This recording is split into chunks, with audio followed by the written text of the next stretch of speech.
Bueno, sabéis que los árboles son rompedores de definiciones, ¿no? En cuanto a su récord de superficie, de velocidad, aunque parezca mentira, ¿no? Que estemos hablando de velocidad en seres tan aparentemente tan lentos, y la longitud, siempre maximizando esa superficie de intercambio con el medio, con el exterior. Estos récords, bueno, pues lo que buscan es eso, ya sabéis, la superficie de intercambio y minimizar el gasto en el que supone obtener los recursos. Sabéis que, bueno, viven en sitios en los que el flujo es muy débil, el flujo biológico, y bueno, pues eso lo compensan con aumentar su superficie de captación, ¿no? En las copas para la luz y en las raíces para los nutrientes.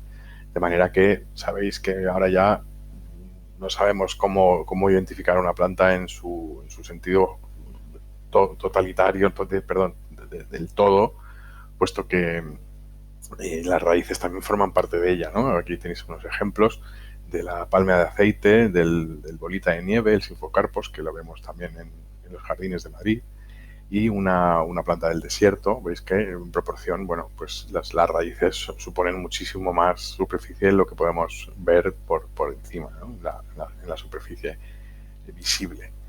Aquí tenéis una pequeña tabla de cómo se compara según su altura de varias especies de plantas, según sea su altura, 8 metros, 12, 50 metros.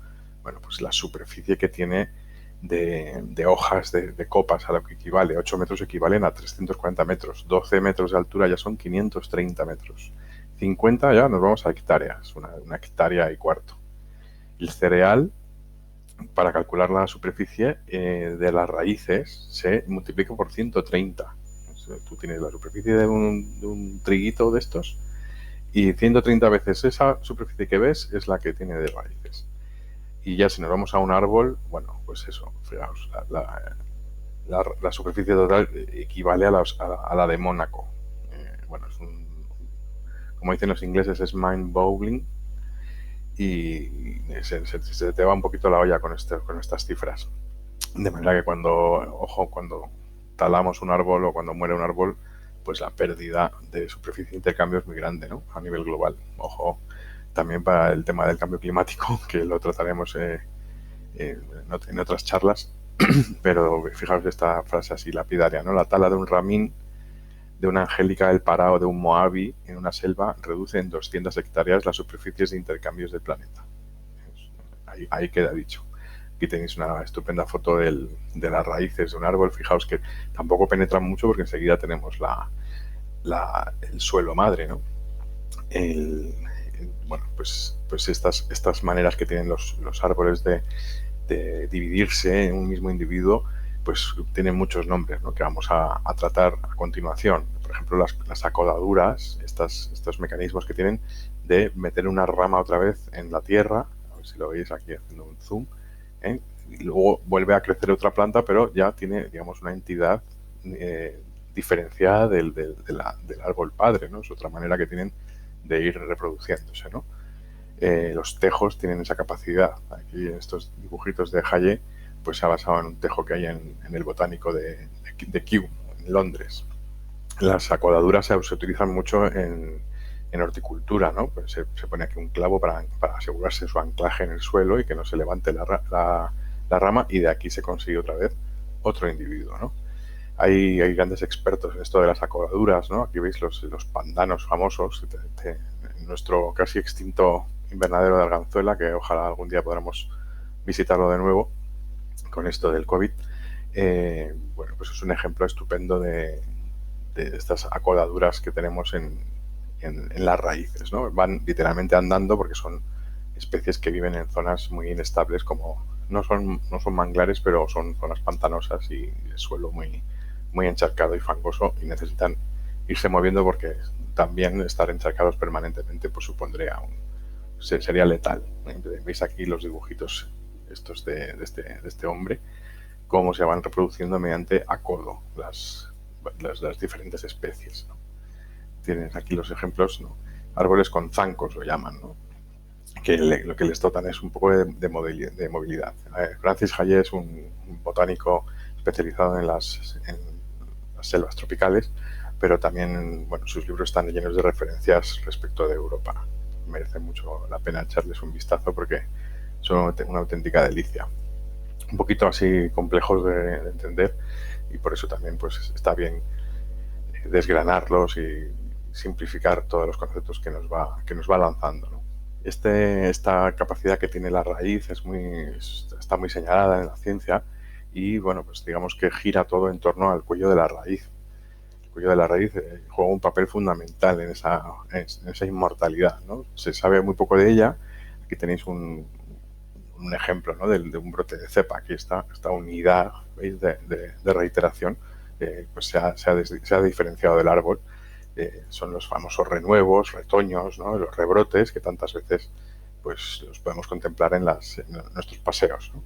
Hay una zona de ramificación muy cerca del cuello de la raíz. Parece que este es una zona sensible y objeto de estudio, de controversia y de investigación muy intensa por parte de los botánicos y de los biólogos.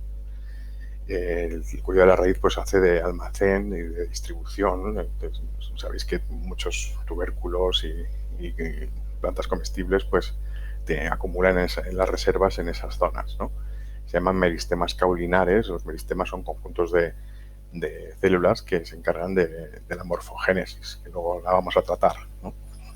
Y bueno, pues ya entramos en sí como conceptos los meristemas neoformados, ¿no?, los que están creados desde el principio. Bueno, hay ejemplos de unos y de otros, ¿no?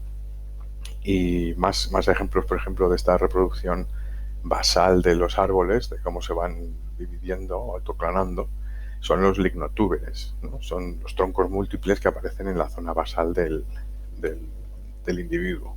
En este caso, pues, por ejemplo, los eucaliptos, las secuoyas, tienen unas cepas enormes y muchas veces no sabes distinguir si eso es un único ser o ya es un bosque en sí mismo, pero todas, veis, parten de la zona del cuello de la raíz.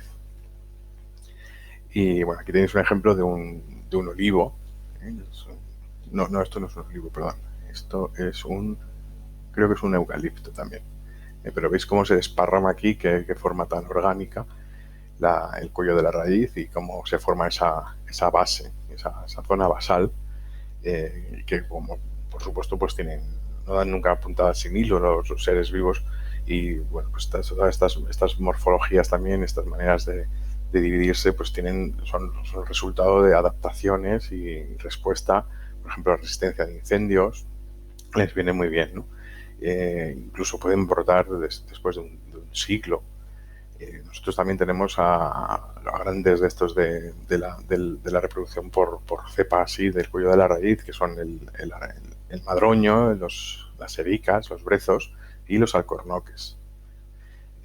Bueno, ¿qué tienen estos en común? Pues todas estas tres especies son muy mediterráneas. Ya sabéis que en los bosques primigenios mediterráneos el fuego causado por los rayos y las tormentas era el principal cosechero, el principal agente forestal que regulaba, digamos, las masas, ¿no? Tenían unos clímax, unos máximos de biodiversidad que de repente eran truncados por esos fuegos devastadores que asolaban las regiones mediterráneas, pero que a su vez eran un mecanismo que tenía la naturaleza también para regenerarse y empezar de cero. Los árboles con troncos múltiples, pues estamos muy familiarizados con ellos, ¿no? También a nivel forestal se ha potenciado. Estoy hablando, por ejemplo, de los castañares. El castañar del Tiemblo es un ejemplo fantástico de eso, cómo van brotando, bueno, verdaderos árboles que han sido aprovechados secularmente por los forestales, porque forman unos troncos también muy rectos, pero no dejan de ser, en cierto modo, un solo individuo. Hay otros conceptos muy curiosos. El famoso ginkgo, ¿no?, que siempre nos llena de sorpresas.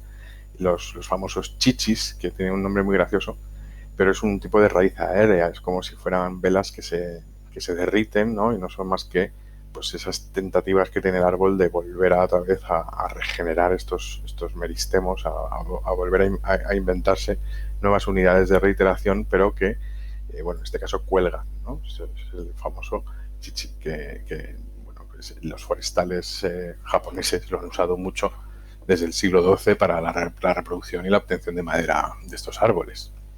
Se llaman chichis y placas basales, ¿no? Aquí tenéis un ejemplo de chichis de cómo estas ramas son como que ya veis que se desparrama hacia abajo, ¿no? En el sentido de la gravedad. Un fósil de ginkgo nada más y nada menos que el del Paleoceno, de la era terciaria. O sea, son verdaderos supervivientes, ¿no? Como ya sabéis. Otro que también tiene un nombre muy, muy sugerente son las velas de los olivos. El olivo de Roquebrun, bueno, se considera uno de los más antiguos de Europa. Pues veis cómo se ha desparramado también toda la cepa de este individuo, asegurando su persistencia en el tiempo y nada más que de 2000 años, ¿no? Una placa basal que tiene 12 metros. Bueno, pues todo esto son renuevos para la eternidad, ¿no? Son unos clones que los produce la propia raíz, y eso constituyen el mismo genotipo, ¿eh? Es una reproducción vegetativa. Estamos hablando todo el rato de este tipo de división, ¿no? Las yemas son pues, los elementos así fundamentales a partir de los cuales se va regenerando, ¿no? Y aquí cita que sobre todo se da en dicotiledóneas, no tanto en monocotiledóneas y en gimnospermas, que sabéis que son las coníferas, sobre todo, plantas menos evolucionadas. Y tenemos ejemplos pues a la vuelta de la esquina, ¿no? La Brausenetia no es más que la morera del papel, el ailanto, las acacias de todo tipo, y los chopos, todos estos, pues ya sabéis que dan el liquidámbar. No, yo no lo he visto tampoco demasiado, pero creo que es porque no tenemos unos liquidámbar muy maduros, se vinieron a plantar desde hace poco, aunque en nuestra excursión de Aranjuez pues tenemos ocasión, mira, es una de las cosas que nos tendremos que fijar, cómo tienen el tronco los liquidámbar centenarios que hay en Aranjuez. Aquí hay una frase que tenía que haberla puesto como cita, que dice: los árboles que producen renuevos permiten el acercamiento más idóneo a la idea de inmortalidad potencial, ¿no? Así que, bueno, pues tenemos récords de todo tipo, ¿no? Aquí algunos datos, ¿no? de cómo crecen, ¿no? Los bambúes son récords totales de crecimiento. Hay zonas del planeta, en Asia, en las que crecen un metro al día, en la época más favorable. Y aquí hace una advertencia que no crecen en el fondo, sino lo que hacen es que las células se van alargando, así que el efecto global es de crecimiento, pero el número de células casi se mantiene constante. Es una cosa muy curiosa que tienen los bambúes. Un suma y sigue de todas esas propiedades de los bambúes que son apasionantes, ¿no? Los amigos de las gallinas. Ya hemos contado esa historia alguna vez. No da para contarla otra vez, pero preguntádmela cuando me veáis, porque es muy graciosa. Así que nada, todo esto que confiere a las plantas esa característica de ser potencialmente inmortales, ¿no? Tener una longitud de vida indefinida. Aquí otra tablita que, bueno, pues de estos datos espeluznantes o maravillosos, como queréis verlo, de lo que es la longevidad, ¿no? Hasta 13.000 años. Tienen unos clones de arándano en Pensilvania, ¿no? Se vieron cómo acababa el Pleistoceno y eran contemporáneos de los neandertales, ¿no? Sin ser tan exagerados, pues de 1000 años tenemos al baobab, al azafaifo, al lichi. Bueno, incluso, mira, aquí hay algunas matas de festuca, ¿no? De esta hierbecita que se usa tanto en jardinería. Perdón. Y nada, pues vamos a continuar con nuestro viaje por este país de la forma, y vamos a hablar de las colonias clonales.